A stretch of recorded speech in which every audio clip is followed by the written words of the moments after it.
welcome to another edition of Storytime with Pastor Becky. That's me.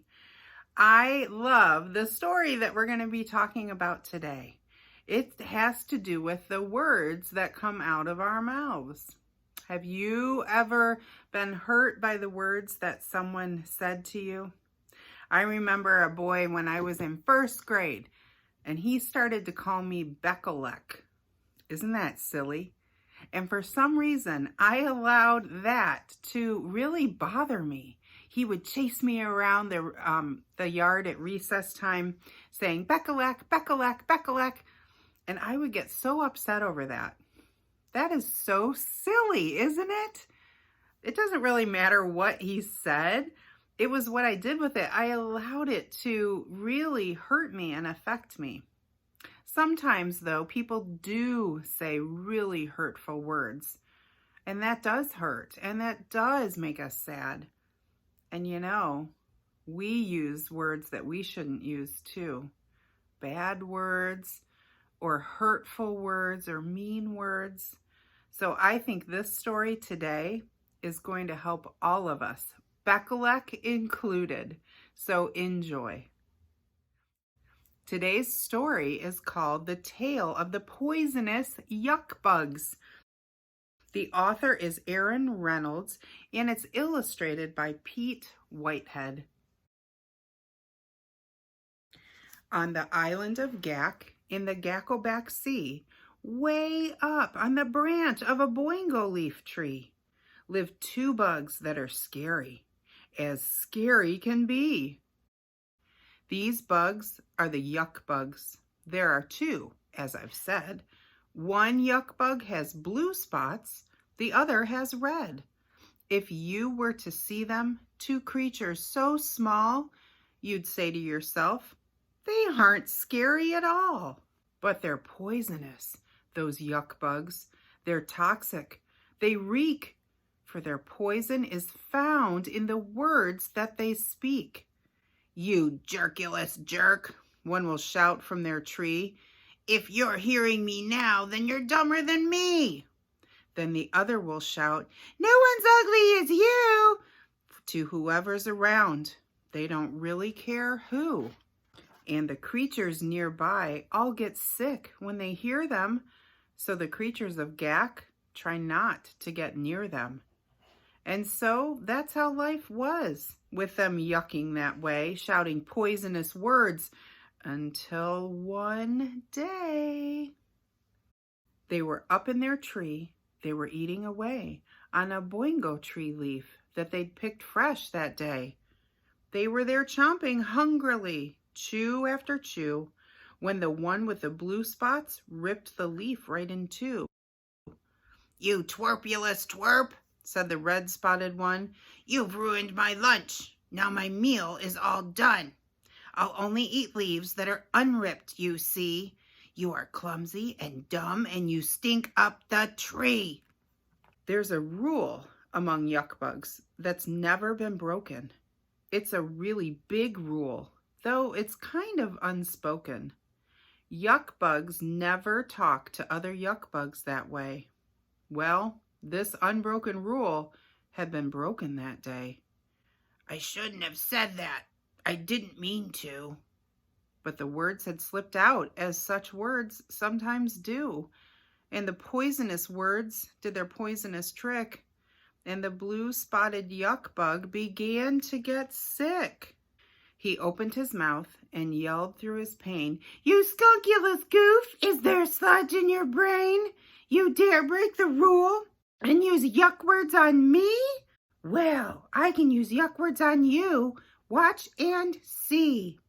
The red-spotted yuck bug started to sway, for the word skunkulous has extra poison, they say, and his foul cousin's words did their foul, nasty trick, and the red-spotted yuck bug began to get sick. Your nose is explosive. Your feet smell atrocious. Your breath is repulsive. Your face is slobocious.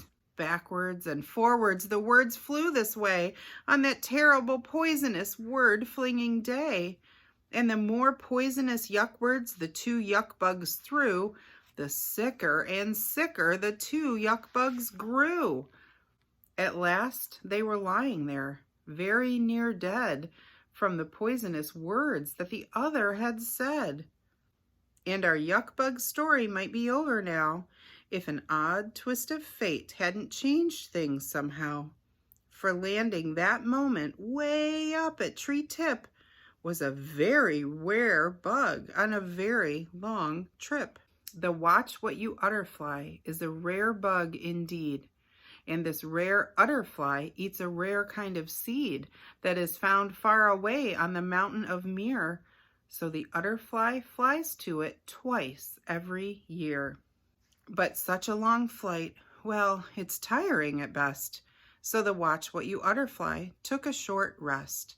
And so, spreading her wings, she touched down there and then on the branch on the tree that the yuck bugs lived in.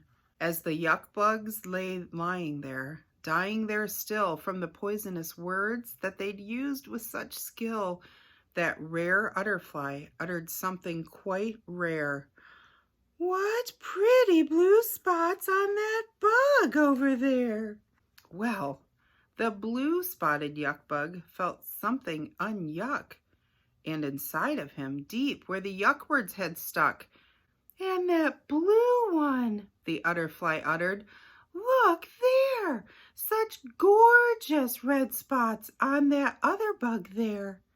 Then the red-spotted yuck bug felt an unyucky feeling as his wounds from the poisonous words started healing. See, the watch what you utterfly has a great power. Some say that it comes from the mere mountain flower. Others say that it comes from the nectar she drinks. But the truth is, it comes from the words that she speaks. For the unyucky stuff in the words that she'll say makes the yuck from the yucky words all go away. And that's what the yuck bugs were feeling right now. Their insides were unyucking and healing somehow. "Well, I've had my rest now, but I really must say that meeting you insects has brightened my day." And the watch what you utterfly fluttered away. And those two little yuck bugs who'd almost been dead were standing up tall, feeling strong now instead. Just how they were saved, they still haven't guessed about the utterfly bug who had stopped for a rest. And what happened then on the island of Gak? It is said they were changed by their yuck word attack. It is said that the two bugs in that boingo leaf tree aren't the poisonous yuck bugs that they used to be. In fact, they're quite liked now by bugs, beasts, and birds, for they know what it feels like to hear yucky words. Did you love that story? I certainly did. I think I say this all the time, but that's one of my favorites. It's such a good story. And Pastor Beckelek liked it. You know, sometimes we do hear yucky words from people, and it's really up to us if we really want to receive those words. We don't have to. Don't let words like that ruin your day. But the bigger lesson here is for us to not let yuck words come out of our mouths. I have a story time challenge for you. Are you ready? The next time, and every time after that, the next time you are angry or upset and you know that some yuck words might be coming out of your mouth, I want to challenge you to turn them around and say something nice. Use unyucky words instead. What if everybody started doing that? Instead of letting yuck words come out of their mouths, they let nice words come out of their mouth. What if the whole world took on a story time challenge like that? Instead of saying yucky words, we would say words of blessing. So let's think of a situation. Maybe you're getting upset with a friend or a sibling who's taken something of yours and broken it, maybe a toy. And so you're thinking in your mind, they should not have taken that. They were wrong. Instead of saying that, why don't you say, I really like playing with you. I'm so glad we were able to do this together. Can you imagine how they would react?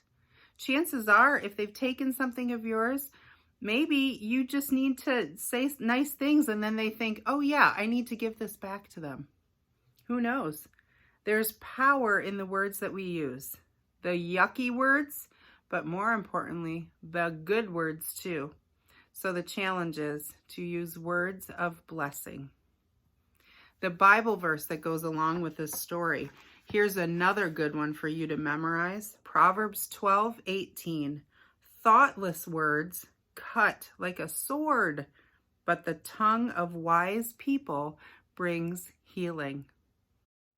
May you use your words to bring healing from now on. We'll see you next time for another episode of Storytime with Pastor Becky. Pastor Becky. Bye.